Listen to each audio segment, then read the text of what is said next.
मेरा नाम आयशा है। मैं बहुत खूबसूरत हूँ और खूबसीरत भी है।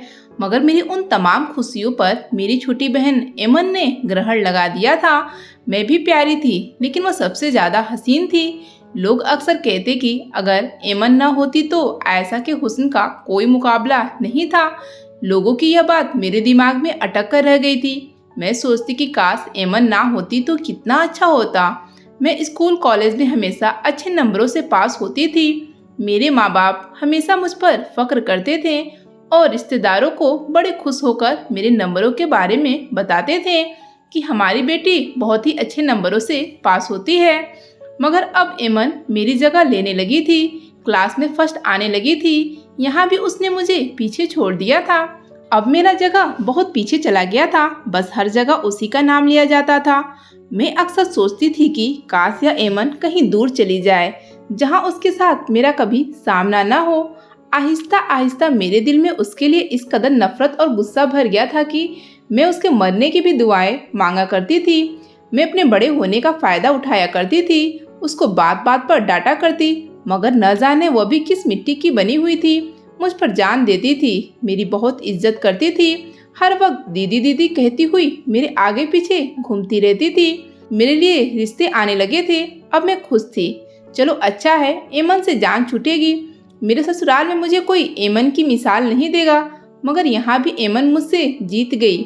मेरे लिए जो भी रिश्ता आता था वो मुझे नापसंद करके मेरी छोटी बहन को पसंद कर जाता। बहुत बार ऐसा हुआ, तब मेरी बुआ ने कहा कि पहले एमन की ही शादी कर दो, उसके बाद आयशा की ही कर देना। पहले तो मेरे पापा नहीं माने, मगर जब अम्मी ने समझाया तो पापा राजी हो गए। लेकिन मैं यह सब नहीं चाहती थी। मैं इस मैदान में भी एमन को बाजी मारने नहीं दे सकती थी। एमन सिर्फ 20 साल की थी और मुझसे 15 साल छोटी थी। ऐसे कैसे वह घर बसा लेती? लेकिन इस मामले में किसी ने मुझे घास नहीं डाली। मुझसे किसी ने भी मशवरा करना सही नहीं समझा। और फिर एक बहुत ही अच्छा रिश्ता आया। रिश्ता तो मेरे लिए ही आया था, लेकिन वह लोग एमन को पसंद कर गए और फिर उसी के लिए ही वह रिश्ता पक्का हो गया। शादी की तारीख भी तय हो गई। हमारे घर में खुशियों का दौर चालू था, जबकि मैं अंदर ही अंदर जल रही थी। दिन आहिस्ता आहिस्ता ऐसे ही गुजरने लगे और एमन की बारात भी आ गई। वह दुल्हन बनकर बहुत खूबसूरत लग रही थी। उस पर इतना रूप चढ़ा था कि जैसे वह कोई पूर्णिमा की चांद हो। मैं तो उसको देखती ही रह गई थी। एमन बोली, दीदी मैं अच्छी तो लग रही हूँ ना? मैंने उसे गले लगा लिया और कहा, तुम दुनिया की सबसे खूबसूरत दुल्हन हो, मगर मेरा दिल तुम्हारे लिए बहुत ही दुखी है। अम्मी पापा को तुम्हारे साथ इतना गलत नहीं करना चाहिए था। तुम जानती हो क्या, छोटी उम्र की दुल्हनों पर उनके पति बहुत ही जुल्म करते हैं। उनको लगता है कि कम उम्र की दुल्हन को मार पीट कर उसे अपने कंट्रोल में कर लेंगे। ऐसी लड़की सारी उम्र के लिए ससुराल वालों की गुलाम बनकर रह जाती है। सही उम्र तो 25-26 साल के बाद शुरू होती है। मेरी बातें सुनकर एमन डर गई। डर के मारे उसका चेहरा सफेद पड़ गया। एमन बहुत ही कमजोर दिल की मालिक थी। वो बोली, दीदी अगर आपकी शादी हो जाएगी तो क्या दूल्हा आपको भी मारेगा? मैंने तीर निशाने पर लगते देखा तो खुशी से झूम उठी। मैं बोली, नहीं ऐसा नहीं होता, मैं तो 35 साल की हूँ, दूल्हा तो मुझसे दब कर रहेगा। एमन ने जल्दी से अपने सिर से लहंगे का दुपट्टा उतारकर मेरे सर पर डाल दिया और बोली, दीदी खुदा के लिए आप मेरी जगह शादी कर लें, मैं मारपीट सह नहीं पाऊंगी। मैं तो 25 साल की उम्र में ही शादी करूंगी। मैं बहाने बनाने लगी, लोग क्या कहेंगे, और फिर अम्मी पापा को पता लगेगा तो वो क्या करेंगे? लोग बातें बनाएंगे कि बड़ी बहन ने अपनी छोटी बहन का नसीब चुरा लिया। एमन बोली, दीदी लोगों की बात पर ध्यान न दें, आप बस मुझे बचा लें, मैं तो आपकी छोटी बहन हूँ, तो क्या आप मुझे इस बात से नहीं बचाएंगी? फिर मैंने हाँ कह दी और फिर मुझे शादी वाला लहंगा देकर खुद बाथरूम में जाकर छुप गई।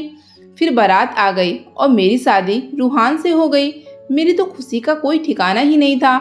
दरअसल हम गरीब लोग थे, मगर हमारी इज्जत बहुत थी और इसी इज्जत की खातिर हमारे घर रूहान का रिश्ता आया था। रूहान बहुत ही पैसे वाला था, दिखने में बहुत ही स्मार्ट था। मैंने तो जब रूहान की फोटो देखी तो मैं उसकी उसी वक्त से दीवानी हो गई थी। मैंने तो उसी वक्त सोच लिया था कि एमन, तुमने मुझसे हमेशा मेरी हर प्यारी चीज छीनी है, लेकिन अब मैं तुम्हें अपनी मोहब्बत छीनने नहीं दूंगी। भले ही रूहान मेरी एक तरफा मोहब्बत था, रूहान अपनी शानदार हवेली और करोड़ों की जायदाद का इकलौता मालिक था। विदाई से पहले मेरी सास मेरे पास आकर बैठी और बोली, बेटा अपना हसीन चेहरा तो दिखा दो। मैं डर गई और मैंने ना में सर हिला दिया और जल्दी से बात बना दी कि अगर पति से पहले सास बहू को देख ले तो बुरा होता है, ऐसा हमारे खानदान में रिवाज है। मेरी सास भी डर गई थी। विदाई तक मुझे किसी को भी अपना चेहरा दिखाना नहीं पड़ा। मैं रूहान के लिए सेज सजाकर बैठी हुई थी और खुशी खुशी उसका इंतजार कर रही थी। तभी कमरे का दरवाजा खुला और मुझे ट्रॉली के घसीटने की आवाज आई। मैं घूंघट के नीचे बैठी थी। सोचा कोई नौकर खाने पीने का सामान लेकर आया होगा। मेरा तो दिल बाग बाग हो रहा था कि मैं हवेली की मालकिन बनकर रहूंगी, नौकर मेरे आगे पीछे घूमेंगे। तभी मुझे रूहान की आवाज सुनाई दी। वह आहिस्ता से बोला, एमन कैसी हो? अब ट्रॉली के पहियों की आवाज मेरे करीब हुई तो मैंने सर उठाकर सामने का मंजर देखा तो मेरा सर चकरा गया था। बहुत ही खूबसूरत हैंडसम रूहान अपनी व्हीलचेयर घसीटता हुआ आगे बढ़ा। मेरे तो होश उड़ गए थे। मैंने घूंघट उतारकर फेंक दिया था। रूहान भी मुझे देखकर चौंक गया था। वह बोला, आप कौन है और एमन कहाँ? मैं बोली, रूहान तुम लंगड़े हो, तुम अपाहिज हो, तुम पूरी जिंदगी अपनी व्हील चेयर पर गुजारोगे। हम दोनों की हालत देखने के काबिल थी। वह तो चुप हो गया, लेकिन मैं चीखें मार मार कर रोने लगी। रूहान बहुत ही खामोशी से मुझे देख रहा था। तभी हमारे कमरे के दरवाजे पर दस्तक हुई। मेरी सास बोली, क्या हो गया बहू, क्यों रो रही हो? दरवाजा तो खोलो। मैंने गुस्से से उठकर दरवाजा खोल दिया था। अब मेरी सास की भी वही हालत थी जो रूहान की थी। मेरी सास बोली, तुम कौन हो और एमन कहाँ है? तुम तो शायद एमन की बड़ी बहन हो ना। मैं रोते हुए बोली, आप लोगों ने हमारे साथ इतना बड़ा धोखा क्यों किया है? हमसे यह क्यों छुपाया कि आपका बेटा अपाहिज है? मेरी सास गुस्से से आगे बढ़ी और मेरा हाथ दबोचकर बोली, धोखा तो तुम लोगों ने किया है। हीरा दिखाकर कोयला थमा दिया। तुम्हें तो मैं देख लूंगी। मेरी सास मुझे हाथ से पकड़कर खींचते हुए बाहर ले जाने लगी। तभी रूहान बोला, अम्मी एक मिनट रुक जाएं। मैंने आपसे कहा था कि मेरी शादी से पहले आप लड़की वालों को मेरी हकीकत बता दें, उनसे कुछ भी नहीं छुपाएं। क्या आपने लड़की वालों को सच नहीं बताया? आपने धोखाधड़ी का काम किया तो अब आपके साथ भी ऐसा ही धोखा हो गया है। तो फिर अब तमाशा मत लगाएं, जाएं यहाँ से। मेरी सास का बस नहीं चल रहा था, नहीं तो मुझे कच्चा ही खा जाए, मगर फिर बेटे के डर से बाहर निकल गई थी। पर मैं बैठकर फूट फूट कर रोने लगी थी। साथ ही साथ मैं एमन को कोस रही थी। उसकी किस्मत इतनी अच्छी है, उसकी आजमाइश को मैंने अपने गले का हार बना लिया था। काश उसकी शादी रूहान से हो जाती तो कितना अच्छा होता। मेरा सारा हिसाब ही यहीं पर चुकता हो जाना था। मगर मेरी तो मति मारी गई थी, जो जलती आग में खुद को झोंक दिया। मैं रोते हुए कह रही थी, एमन तुम्हारा बेड़ा गर्क हो जाए, तूने मुझे किस मुसीबत में डाल दिया है। रूहान बहुत देर तक खामोश होकर मुझे देखता रहा था। फिर बोला, क्या आपकी बहन ने आपके साथ धोखा किया है? मैंने रूहान की तरफ देखा और सोचा कि इसके साथ झूठ बोलकर मुझे करना ही क्या है। इसलिए मैंने उसे सच बता दिया कि नहीं, उसने मेरे साथ धोखा नहीं किया है, बल्कि मैंने एमन के साथ धोखा करने की कोशिश की है। मैंने उसको डरा दिया था कि पति अच्छे नहीं होते, इसलिए उसने अपनी शादी का लहंगा मुझे पहना दिया और इस तरह मेरी आपसे शादी हो गई। मेरी बात सुनकर रूहान बोला, आपने ऐसा क्यों किया आयशा? मैं रोती हुई बोली, क्योंकि मेरी मति मारी गई थी, मेरी नसीब फूट गई थी। दरअसल मैंने तुम्हारी तस्वीर देखी थी तो मुझे तुमसे उसी वक्त मोहब्बत हो गई थी, इसलिए मैंने सोचा कि तुम्हारा रिश्ता तो मेरे लिए आया था, तो फिर क्यों एमन की शादी आपके साथ होने दूं। रूहान बहुत देर तक मुझे देखता रहा, फिर बोला, आयशा क्या आपने गौर नहीं किया, मेरी शक्ल तो बिल्कुल वैसी ही है जैसे आपने तस्वीर में देखी थी और जिसे देखकर आपको मुझसे मोहब्बत हो गई थी। रूहान की आंखें लाल हो गई थी। वह बहुत दुखी लग रहा था, लेकिन मुझे उसकी परवाह नहीं थी। मेरे साथ धोखा हुआ था, मेरे लिए वही बहुत था। मैं गुस्से में रोती हुई बाथरूम में गई, कपड़े बदलकर बेड पर लेट गई। मेरी आंखों में भी आंसू बह रहे थे।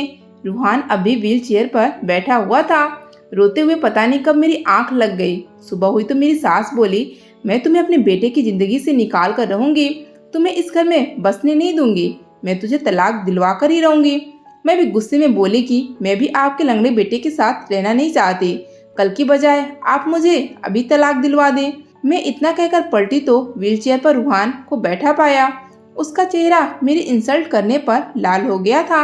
थोड़ी देर के लिए मुझे रूहान पर तरस आया, मगर मैंने सोचा कि दुनिया जहाँ के तरस का ठेका मैंने नहीं उठा रखा है। मैं कमरे में आई तो रूहान बोला, ऐसा जो होना था वो हो गया, अब मैं आपके सामने हूँ। ये घर जायदाद आज से ये सब कुछ आपका है, लेकिन अगर आप अब भी मुझसे तलाक लेना चाहती हैं तो मैं आपके फैसले का इज्जत करता हूँ। एकदम मेरे दिल में ख्याल आया, चलो तलाक तो ले ही लूंगी, क्यों ना तब तक 1 महीना रूहान के साथ रहकर इस शानो शौकत और ठाट बाट का मजा लेना चाहिए। तब तक मेरे घर वालों का गुस्सा भी कम हो जाता, क्योंकि जब मेरे घर वालों को पता चला था कि एमन की जगह मैंने शादी कर ली है तो सारे घर वाले गुस्से में थे। सारा कसूरवार वो मुझे ही समझ रहे थे। एमन ने भी मम्मी पापा को सच बता दिया था कि दीदी ने मुझे डरा धमकाकर मुझसे ये करवाया था। मैंने रोहन की बात का कोई जवाब नहीं दिया और कमरे से बाहर निकल आई। सामने मेरी सास एक आदमी से बातें कर रही थी। वैसे मेरी सास बिल्कुल नहीं लगती थी, वह तो बहुत ही जवान दिखती थी। मेरी सास का मूड अब थोड़ा अच्छा लग रहा था। वह बोली, ऐसा इनसे मिलो, यह उमर है, हमारे पड़ोस में ही रहते हैं, यह भी हमारी तरह बहुत बड़े जागीरदार हैं। ये कल से मेरा सर खा रहे थे, भाभी इतनी खूबसूरत हैं, मेरे लिए भी भाभी जैसी लड़की ढूंढ दें। अपनी सास की बात सुनकर मुझे एमन का ख्याल आ गया। मैंने सोचा क्यों न एमन का रिश्ता इसके लिए मांग लूं। लेकिन वह आदमी मुझे देखकर बोला कि तस्वीर में जो लड़की देखी थी वो तो बहुत ही खूबसूरत थी, लेकिन भाभी भी कम खूबसूरत नहीं है, लेकिन वो तस्वीर वाली लड़की तो बहुत खूबसूरत थी। फिर मेरी सास से बोला, आपने अचानक अपनी बहू बदल कैसे ली? शर्म की वजह से मेरा सर नीचे हो गया था और मेरी सास मेरी इस हालत का मजा ले रही थी। गुस्से और जलन ने मुझे अंदर से झुलसा दिया था। मैं अपने कमरे में आई और सामान की तोड़फोड़ करने लगी, जबकि रूहान मुझे बेबसी से देख रहा था।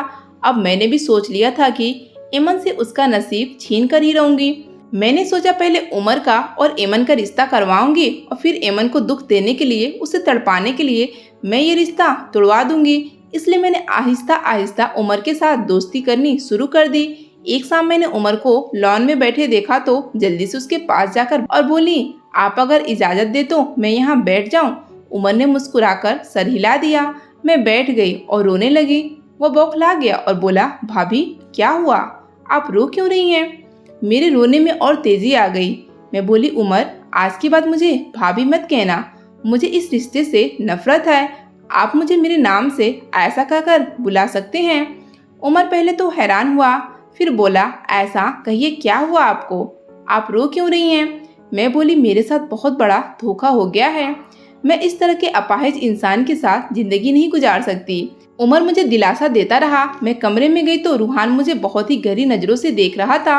वह मुझे देखकर बोला, ऐसा उमर से दूर रहो, वह बिल्कुल भी अच्छा आदमी नहीं है। मैं गुस्से से और नफरत से बोली, हाँ कम से कम वह अपाहिज तो नहीं है। मेरी बात सुनकर रूहान खामोश हो गया। मैं सोने के लिए लेट गई। आधी रात को मेरी आंख सिसकियों की आवाज से खुल गई थी। मैंने सर उठाकर देखा तो रूहान खिड़की के सामने बैठा रो रहा था। एक पल के लिए ऐसा लगा जैसे किसी ने मेरा दिल मसल कर रख दिया हो। कुछ भी कहो, रूहान मेरी पहली मोहब्बत है। उसकी मोहब्बत मेरे दिल में सर उठाने लगी, लेकिन सिर्फ एमन बीच में आ गई। मैं एमन को किसी भी तरह जीने नहीं देना चाहती थी। अगर मैं रूहान को अपना नसीब मानकर उसके साथ जिंदगी गुजारना शुरू कर देती और फिर एमन की किसी और अच्छी जगह शादी हो जाती तो वहाँ पर मुझसे जीत जाती, लेकिन मैं ऐसा होने नहीं देना चाहती थी। मैं एमन से नीची होकर नहीं रह सकती थी। मुझे लगता है कि एमन दिल ही दिल में मुझ पर हंसती होगी। मैं रूहान को नज़रअंदाज कर दिया और फिर से सोने के लिए लेट गई, लेकिन इस बार मेरी आंखों में आंसू थे। मैं जिन रास्तों पर चल रही थी पता नहीं उनका क्या अंजाम होगा।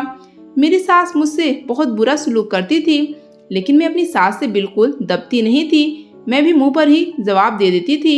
एक दिन मैं अपनी सास के कमरे के पास से गुजरी तो मुझे रूहान की आवाज़ सुनाई दी। वह मेरा नाम ले रहा था।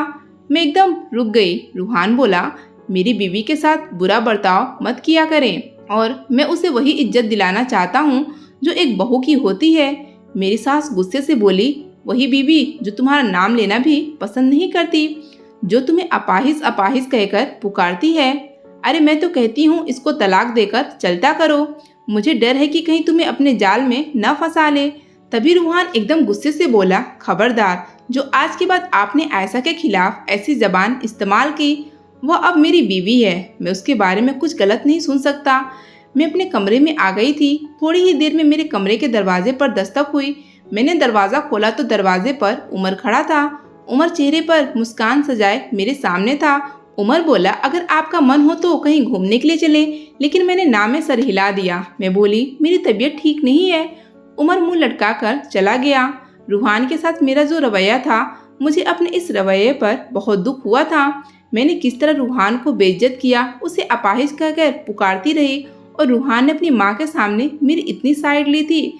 मेरे लिए कितनी इज्जत से बात कर रहा था। जो भी था, मेरे दिल में किसी कोने में रूहान के लिए मोहब्बत अब भी जिंदा थी। मैंने अपने दिल को टटोला तो उसने रूहान का ही नाम लिया। मैं रूहान की मोहब्बत को झुठला नहीं सकती थी। रात को जब रूहान कमरे में आया तो मुझे यूं अंधेरे में लेटा देखकर परेशान हो गया। बोला, क्या बात है आयशा, तबीयत तो ठीक है ना? मैं एकदम से उठी और रूहान के कदमों में जाकर बैठ गई और बोली, खुदा के लिए मुझे माफ़ कर दें, मैं आपसे मोहब्बत करती हूँ। ये सब कुछ तो मैंने अपनी बहन से दुश्मनी निकालने के लिए किया था। रूहान जख्मी से हंसकर बोला, एक अपाहिज इंसान के साथ हमदर्दी तो की जा सकती है, मगर मोहब्बत नहीं की जा सकती। मैं रो रही थी। मैंने सोच लिया था कि मैं अपनी मोहब्बत से रूहान का दिल जीत कर ही रहूंगी। मैंने जब अपने दिल को टटोला था तो मुझे लगा कि मैं रूहान के बिना नहीं रह सकती। इस समय रूहान के करीब आने लगी थी। उसके सारे काम अपने हाथों से करती। रूहान मना करता रह जाता, लेकिन मैं नहीं मानती। उमर अभी मेरे पास आने की कोशिश करता था और कहता था कि अब तुम तो मुझे टाइम ही नहीं देती हो, लेकिन मैंने उमर को बुरी तरह डांट दिया था। मैंने कहा, मेरा टाइम मेरे पति के लिए है, गैरों के लिए नहीं। साथ ही मैंने उमर से यह भी कहा कि आज के बाद तुम मुझे नाम लेकर नहीं पुकारोगे, बल्कि मुझे भाभी कहकर बुलाया करोगे। उमर पहले तो हैरान हुआ, फिर खामोशी से चला गया। लेकिन अभी उमर मेरा पीछा नहीं छोड़ना चाहता था। वो बहाने बहाने से मेरे करीब आने की कोशिश करता और ऐसे जताता था कि जैसे उसे मेरी बहुत परवाह है। मुझे गुस्सा तो बहुत आता, लेकिन मैं अपने गुस्से को पी जाती। एक दिन मेरी सास मेरे पास आई और बोली, आयशा, उमर के लिए मैं एमन का हाथ मांगना चाहती हूँ। एमन कितनी खुश रहेगी ना उमर के साथ। मगर आयशा, तुम दिल छोटा मत करना, अपनी अपनी किस्मत होती है। एमन के हिस्से की जो खुशियाँ है वो तुम मुझसे छीन नहीं सकती। इतना कहकर मेरी सास चली गई थी, जबकि मैं सोचती रह गई थी कि मेरी सास मुझे फिर से क्यों उकसा रही थी। ऐसी बातें क्यों करती है कि जिसे सुनकर मुझे गुस्सा आ जाए। जब भी एमन का नाम मेरे सामने आ जाता था, मेरा दिल तड़प उठता था और मैं गुस्से से भर जाती थी। फिर मुझे कुछ भी दिखाई नहीं देता था, लेकिन मैं रूहान की खातिर अब अपने गुस्से को दबाने लगी थी। मेरी सास मुझे बार बार भड़काती, लेकिन मैं अपना गुस्सा दबा जाती। आहिस्ता आहिस्ता मेरे दिल में रूहान की मोहब्बत और भी मजबूत हो रही थी। मैं रूहान के सारे काम खुद अपने हाथों से बहुत ही खुशी खुशी करती थी। रूहान की दवाइयों का इंतजाम भी अपने हाथों में ले लिया था, लेकिन मैं यह देखकर बहुत दंग रह गई थी कि रूहान को बहुत ज़्यादा दवाइयाँ दी जाती थी। 10-12 गोलियाँ एक बारी में खिलाई जाती थी। मुझे बहुत हैरत होती थी, लेकिन यह सोचकर चुप हो जाती, हो सकता है इन दवाइयों से रूहान ठीक हो जाए, इसलिए सारी दवाइयाँ टाइम पर खिला देती थी। बिल्कुल भी लापरवाही नहीं करती। जब मेरी सास को पता चला कि रूहान को दवाइयाँ मैं अपने हाथों से खिलाने लगी हूँ तो मेरी सास को आग ही लग गई थी। उन्होंने चीख चीख कर पूरी हवेली सर पर उठा ली थी। कहने लगी कि तुम मेरे बेटे से दूर रहो, तुम्हें कोई ज़रूरत नहीं है इसे दवाइयाँ खिलाने की। तुम्हारे इरादे अच्छी तरह जानती हूँ। तुम मेरे बेटे से छुटकारा पाने के लिए उसे गलत दवाइयाँ देकर मार दोगी। मेरी सास की बात सुनकर रूहान अपनी माँ पर गुस्सा हो गया। कहने लगा, आप आयशा पर इतना गंदा इल्जाम नहीं लगा सकती हैं। आयशा मेरी बीवी है और इस घर की बहू है। आप इसकी इज्जत करें तो वह भी आपकी इज्जत करेगी। शाम को रूहान ने खुद अपने मुंह से दवा मांगी तो मैंने मना कर दिया। मैं बोली, आज से आपको दवा नौकर ही खिलाया करेंगे। मगर रूहान सख्ती से बोला कि आयशा, मुझे तो दवा तुम्हारे हाथों से ही खानी है, वरना मैं दवा नहीं खाऊंगा। रूहान को बच्चों जैसी जिद देकर मुझे उस पर ढेर सारा प्यार आ गया और मैंने रूहान को अपने हाथों से दवा खिलाई। लेकिन एक बात मुझे हैरत में डाल दिया करती थी कि जैसे मैं रूहान को दवा खिलाती तो वह कांपने लगता था। आज मैंने जब रूहान से उसके कांपने की वजह पूछी तो उसने बताया, तुम फिक्र मत करो, दवा खाने के बाद मेरी ऐसी हालत हो जाती है। मुझे बहुत ज़्यादा हैरत हुई, लेकिन कुछ शक भी हुआ था। सुबह होते ही मैं अपनी सास से छुपकर रूहान को गाड़ी में बिठाकर अस्पताल ले गई। मैंने रूहान की सारी दवाइयाँ डॉक्टर को दिखाई और पूछा कि यह दवाइयाँ किस लिए हैं, और डॉक्टर ने जो बात मुझे बताई उसे सुनकर मेरे सर पर आसमान गिर पड़ा। डॉक्टर ने बताया कि यह दवा बहुत खतरनाक है। इसे खाने से तो इससे इंसानों की पैरों की ताकत खत्म होने लगती है, पाँव कमजोर होते चले जाते हैं और वह अपाहिज हो जाता है। यह दवा तो हमारे देश में नहीं मिलती। यह दवा आपको कहाँ से मिली है? रूहान भी सदमे में आ गया। वापसी पर हम दोनों ही खामोश थे। शाम गहरी हो गई थी। रात होते ही मैंने अपनी सास को अपने कमरे में बुला लिया। जैसे ही मेरी सास कमरे में आई, मैंने अपने कमरे का दरवाज़ा बंद कर दिया और उसके ऊपर पानी की बोतल से पानी छिड़क दिया। मेरी इस हरकत पर और मेरे हाथ में माचिस देखकर मेरी सास बहुत ज़्यादा डर गई थी। उसे लगा कि शायद वह मिट्टी का तेल है। मैंने माचिस अपनी सास के सामने करते हुए कहा, सारी सच्चाई मुझे बता दें, नहीं तो आप जानती हैं मैं क्या कर सकती हूँ। बताओ, आपने रूहान को अपाहिज क्यों किया? नहीं तो मैं आपको जला दूंगी। रूहान उस वक्त कमरे में ही बैठा था और खामोशी से यह सब कुछ देख रहा था। सास बहुत ज्यादा डर गई थी। वह बोली, रूहान तो जानता है कि वह मेरा सगा बेटा नहीं है। मैंने रूहान के बूढ़े बाप से शादी सिर्फ पैसों के लिए की थी, मगर उस बूढ़े ने मरते ही अपनी सारी दौलत रूहान के नाम कर दी। लेकिन मैं इतनी जल्दी हार मानने वाली नहीं थी। उमर जो हमारा पड़ोसी है, मैं उसके प्यार के चक्कर में पड़ गई। उमर और मैंने मिलकर प्लानिंग की कि रूहान को अपाहिज करके रास्ते से हटा देंगे। लेकिन पता नहीं क्यों रूहान को शादी का भूत सवार हो गया था। कहने लगा कि मुझे अकेलापन अंदर ही अंदर खाता रहता है। मुझे एक साथी की जरूरत है जो मेरा दुख दर्द बांट सके। आप किसी ऐसी ही लड़की से मेरी शादी करवा दें जो मेरा ख्याल रखे और मेरा दुख दर्द बांट सके। भले ही वह लड़की गरीब हो, मुझे इससे कोई फर्क नहीं पड़ता। और फिर रूहान की जिद पर ही हम तुम्हारे घर रिश्ता लेकर गए थे। तुम मुझे बहुत समझदार लगी थी और तुम्हारी छोटी बहन बहुत ही मासूम सी लगी थी, इसलिए तुम्हारी जगह तुम्हारी बहन का रिश्ता मांग लिया। सोचा था उसे भी डरा धमकाकर अपने काबू में रखेंगे और जब रूहान को हम अपने रास्ते से हटा देंगे तो यह सारा इल्जाम हम तुम्हारी बहन पर लगा देंगे। इस तरह रूहान की सारी दौलत हमारी हो जाती और फिर मैं और उमर शादी कर लेते। सांप भी मर जाता और लाठी भी नहीं टूटती। मगर ऐसा तुम तो बहुत ही होशियार निकली। अगर तुम्हारी जगह एमन इस घर में बहू बनकर आती तो वह इस रात तक नहीं पहुंच पाती। अपनी माँ की सारी बातें सुनकर रूहान ने पुलिस को फोन करके बुला लिया था। उसने अपनी सौतेली माँ और उमर को पुलिस के हवाले कर दिया। सबूत के तौर पर रूहान ने अपनी माँ की रिकॉर्डिंग पुलिस को सुना दी, जिसमें रूहान की माँ ने सारी सच्चाई बयान की थी। रूहान रोने लगा। वह हैरान था कि कोई इतना कैसे गिर सकता है। अब रूहान की बीमारी पकड़ी गई थी। मैं और रूहान अमेरिका गए। वहां जाकर रूहान का इलाज शुरू करवाया। डॉक्टर को उम्मीद है कि रूहान जल्दी ही ठीक हो जाएगा। मैंने रूहान की देखभाल करने में कोई कसर नहीं छोड़ी। मैंने दिन रात एक कर दिए। रूहान की देखभाल करने से आज रूहान चलने भी लगा था। मैं रोज रात को रूहान के पैरों की मालिश करती हूँ, उसे हाथ से पकड़कर चलाने की कोशिश करती हूँ। मैंने एमन को भी माफ कर दिया, उसकी तरफ से अपना दिल साफ कर दिया था, क्योंकि जो कुछ भी होता था उसमें एमन की कोई गलती नहीं होती थी। वो तो बहुत ही मासूम सी थी, उसका कोई कसूर नहीं था। और मैंने जैसे एमन को माफ़ किया, एमन की तरफ से अपना दिल साफ किया, तो मेरे दिल को बहुत सुकून मिला था। रूहान भी अब मुझसे बहुत मोहब्बत करता है। जल्द ही रूहान ठीक हो जाएगा और अब हमारी ज़िंदगी में कोई दुख नहीं आएगा। रूहान ने और मैंने अपनी शादीशुदा ज़िंदगी की शुरुआत कर ली है। अल्लाह करे कि हमारे प्यार को किसी की नज़र न लगे। अगर आपको हमारी कहानी पसंद आई हो तो वीडियो को लाइक करें। चैनल पर नए हैं तो चैनल को सब्सक्राइब ज़रूर करें।